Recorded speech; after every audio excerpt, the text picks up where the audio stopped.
Hello दोस्तों, कैसे हैं आप सब। उम्मीद है कि सब बढ़िया से होंगे। दोस्तों, जब भी भारत में इंजीनियरिंग के कारनामों की बात आती है तो उसमें हावड़ा ब्रिज का नाम ना आए, ऐसा नहीं हो सकता। और अगर कोई फिल्म में कलकत्ता का सीन दिखाना हो फिर हावड़ा ब्रिज ना दिखाए, ऐसा नहीं होगा। जिसमें हावड़ा ब्रिज का शॉट या सीन ना हो वो हो ही नहीं सकता, फिर चाहे वो फिल्म पीकू हो या गुंडे। यानी अगर कहें तो ये हावड़ा ब्रिज ही है जिसके लिए कोलकाता अपनी मिठाइयों से भी ज्यादा फेमस है। लेकिन ये तो हम सब जानते हैं कि हावड़ा ब्रिज कितना फेमस है, लेकिन हम में से बहुत कम लोग जानते हैं कि इस ब्रिज के बनने की कहानी क्या है और आखिर क्यों इसे इंजीनियरिंग का एक बेहतरीन नमूना कहते हैं। दोस्तों, 75 साल से ये ऐतिहासिक ब्रिज पूरी दुनिया में फेमस है। कोलकाता और हावड़ा को जोड़ने वाला ये ब्रिज कितना ऐतिहासिक है, इस बात का अंदाजा आपको शायद ही होगा। आपको ये पता है कि इस ब्रिज में एक भी पिलर क्यों नहीं है और क्यों बिना किसी पिलर के ये आज भी वैसा का वैसा ही खड़ा हुआ जैसे 75 साल पहले खड़ा हुआ था। और क्या आप ये जानते हैं कि इस ब्रिज को 12 बजे के बाद क्यों बंद कर दिया जाता है? दोस्तों, इसके पीछे क्या कोई साइंस है या कोई अंधविश्वास? आज इस वीडियो में हम आपको सब कुछ बताने वाले हैं जिसे हर भारतीय को जानना चाहिए। दोस्तों, तैयार हो जाइए आज के इस इंटरेस्टिंग वीडियो को देखने के लिए। वीडियो शुरू करने से पहले आप सबसे एक रिक्वेस्ट है कि अगर आप इस चैनल पर नए हैं तो प्लीज वीडियो को लाइक और चैनल को सब्सक्राइब जरूर करें। दोस्तों, कोलकाता का हावड़ा ब्रिज न सिर्फ भारत में बल्कि पूरी दुनिया में प्रसिद्ध है। साल 1936 में इसका निर्माण कार्य शुरू हुआ था और 1942 में पूरा हो गया था।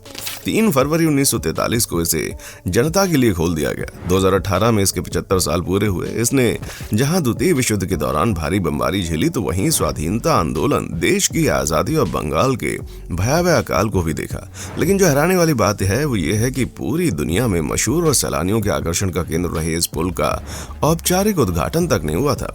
इसकी वजह थी कि उस समय द्वितीय विश्व युद्ध जोरों से चल रहा था। दिसंबर 1942 में ही जापान का एक बम इस ब्रिज से कुछ दूरी पर गिरा, इसलिए तय किया गया कि इसको उद्घाटन में कोई धूमधाम नहीं होगी। कोलकाता और हावड़ा को जोड़ने वाले इस पुल जैसे अनोखे पुल संसार भर में केवल गिने चुने। पिछले 75 सालों में ये पुल कोलकाता की पहचान रहा है। 19वीं सदी के आखिरी दशक में भारत सरकार ने कोलकाता और हावड़ा के बीच बहने वाली हुगली नदी पर एक तैरते हुए पुल के निर्माण की योजना बनाई। ऐसा इसलिए क्योंकि उस दौर में हुगली में रोजाना कई सारे जहाजों का आना जाना होता था। खंभों वाला पुल बनाने से कहीं जहाजों की आवाजाही में रुकावट न हो, इसलिए साल 1871 में हावड़ा ब्रिज एक्ट पास किया गया। लेकिन इस योजना को लागू होने में कई दशक लग गए।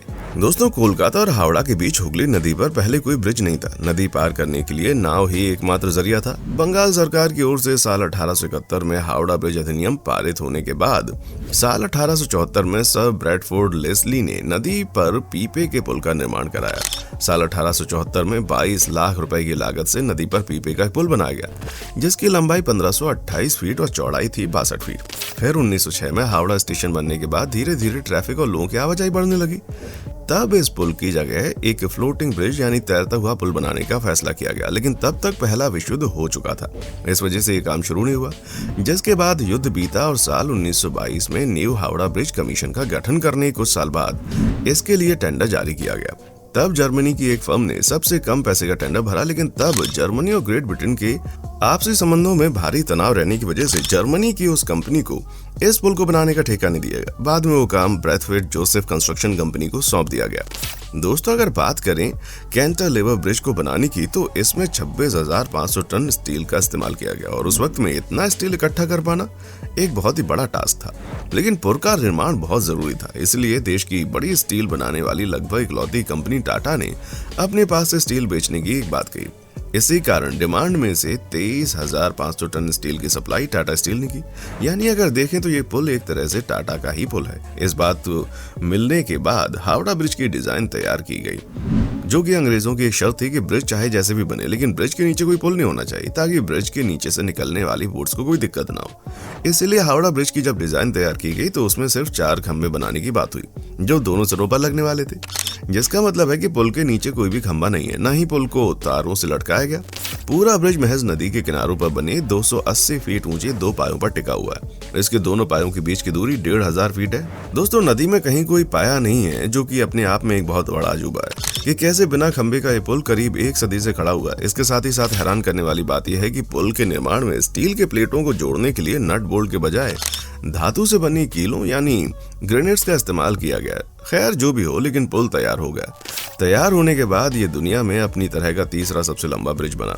हावड़ा ब्रिज दुनिया का एकमात्र ऐसा ब्रिज है जिसका उद्घाटन तक नहीं हो पाया है। दरअसल जब ये ब्रिज बनकर तैयार हुआ था उस समय द्वितीय विश्व युद्ध पूरे समाप्त पर था, इसीलिए तय किया गया कि इसके उद्घाटन के मौके पर कोई धूमधाम नहीं होगी। द्वितीय विश्व युद्ध के दौरान जापानी सेना ने इस ब्रिज को नष्ट करने के लिए एक भारी बमबारी की, लेकिन संयोग से ब्रिज को कोई नुकसान नहीं हुआ। कोलकाता और हावड़ा को जोड़ने वाला ये ब्रिज जब बनकर तैयार हुआ तो उसका नाम न्यू हावड़ा ब्रिज रखा गया। 14 जून 1965 को गुरु रविंद्रनाथ टैगोर के नाम पर ही रविंद्र सेतु उसका नाम किया गया, लेकिन आज भी लोग इसे हावड़ा ब्रिज के नाम से जानते हैं। सबसे ज्यादा रोचक बात यह है कि आज इसे रोजाना लगभग 1.25 लाख गाड़ियां और 5 लाख से ज्यादा पैदल यात्री गुजरते हैं इससे।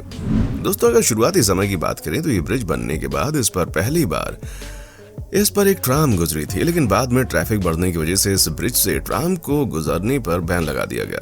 एक बात और इस ब्रिज के बारे में बहुत ही रोचकता के साथ सुनाई जाती है कि ब्रिज दोपहर 12 बजे और रात के 12 बजे बंद कर दिया जाता है। इसके पीछे जो कारण है उसके अनुसार हावड़ा ब्रिज के इंजीनियर्स ने इस पुल के बन जाने के बाद कहा था कि ये पुल अगर कभी गिरता है तो 12 बजे गिरेगा, लेकिन उसने ये नहीं बताया कि 12 बजे दिन के या 12 बजे रात के।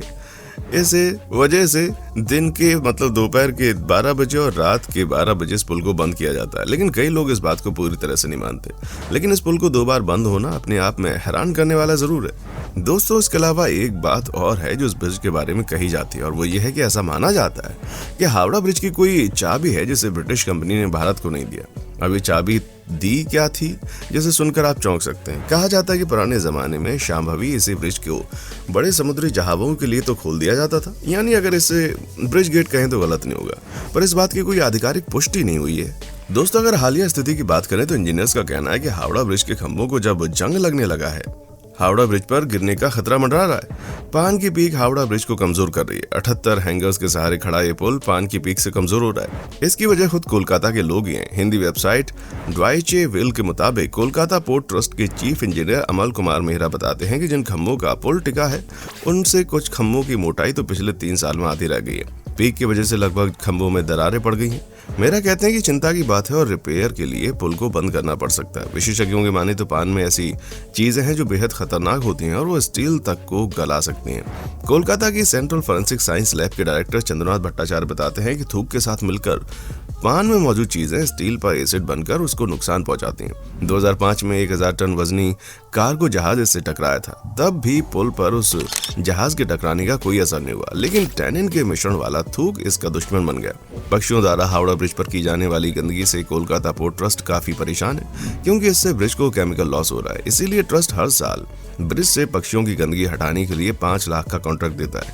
लोगों के इस पूरे ब्रिज को पेंट करने के लिए 26,500 लीटर पेंट की खपत होती है, जिसमें लगभग 65 लाख रुपए खर्च होता है। 2006 की शुरुआत में इसकी मरम्मत कराई गई, जिसमें 8 टन स्टील की खपत हुई। इस पूरी प्रक्रिया में 50 लाख रुपए खर्च हुए थे। दोस्तों, हमारी पूरी टीम आपके लिए बहुत मेहनत करती है और इस तरीके की वीडियोस लाती है, तो प्लीज आप इस पर अपना प्यार जरूर लुटाइए। दोस्तों, यह ऐतिहासिक ब्रिज देसी विदेशी सैलानियों के अलावा सत्यजीत रे से लेकर रिचर्ड एटनबरो और मणिरत्नम जैसे फिल्मकारों को भी लुभाता रहा है। यहाँ अनगिनत फिल्मों की शूटिंग हो चुकी है। साल 1965 में कवि गुरु रविंद्रनाथ के नाम पर इसका नाम रविंद्र सेतु रखा गया। हाल ही में इस ब्रिज के 75 साल पूरे होने पर इसकी मरम्मत और रखरखाव का जिम्मा संभालने वाले कोलकाता पोर्ट ट्रस्ट ने कई योजनाएं तैयार की।